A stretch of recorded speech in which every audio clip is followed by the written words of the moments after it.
ស្រីអ្នកទាំងអស់គ្នាថ្ងៃនេះខ្ញុំមកកម្មវិធីសង្ក្រាន្តនៅសក្តានុពលខ្ញុំនៅវត្តវត្តពាំងទឹកជុំអញ្ចឹងហើយមនុស្សអ៊ូអចាំមើលអបពី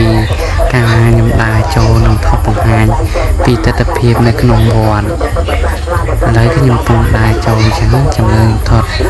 ពីទស្សនវិជ្ជានៅក្នុងវត្តថាមានភាពអ៊ូអចាប់ពីម៉ោង3ទៅអញ្ចឹងពេលនេះខ្ញុំចាប់ផ្ដើមចូលទៅហើយចាប់ផ្ដើមចូលហើយក៏ថតអ្នកលក់ការលក់ថតការលក់ក្នុងវត្តចឹងណាការលក់ក្នុងវត្តហ្នឹងឆ្នាំហ្នឹងដូចជាគេទុក space ដើរលេងច្រើនគេអត់ឲ្យលក់ច្រើនកន្លែងគេលក់ឲ្យមកជួអញ្ចឹងមាន space ហើយក្នុងវត្តហ្នឹងសម្រាមគេត្រូវ clean ហើយមានធុងសម្រាមដាក់ឲ្យកុំឲ្យមានសម្រាមពេញវាពេញកាលនៅក្នុងទីបរិវេណវត្តចឹងណាហើយពេលខ្ញុំដើរថតហ្នឹងការលក់ដូរហ្នឹងគេលក់តែមួយខាងឯងគេអត់ឲ្យលក់ឲ្យញ៉ៃថ្ងៃឯងមានមួយខាងហ្នឹងហើយលក់មួយខាងទៀតប៉ុន្តែគេអត់លក់ឲ្យញ៉ៃថ្ងៃអញ្ចឹងណាហើយតបមកខ្ញុំដើរថតរហូតទៅដល់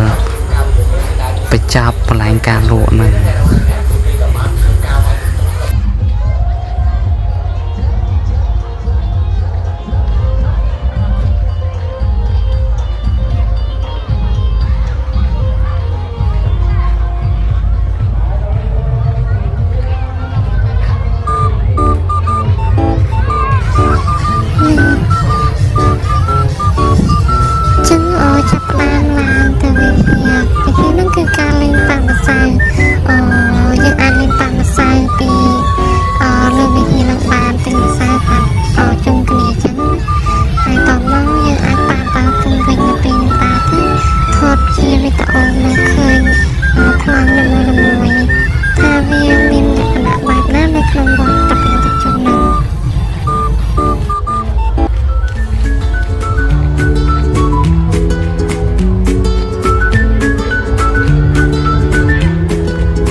យើងដើរមកកន្លែង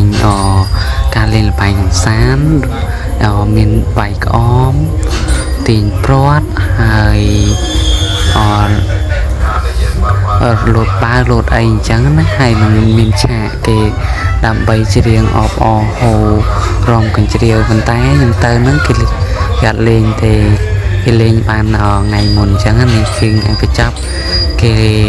រំកម្មវិធីសប្បាយអញ្ចឹងហើយខ្ញុំដើរទៅដល់ស្រះមួយទៀត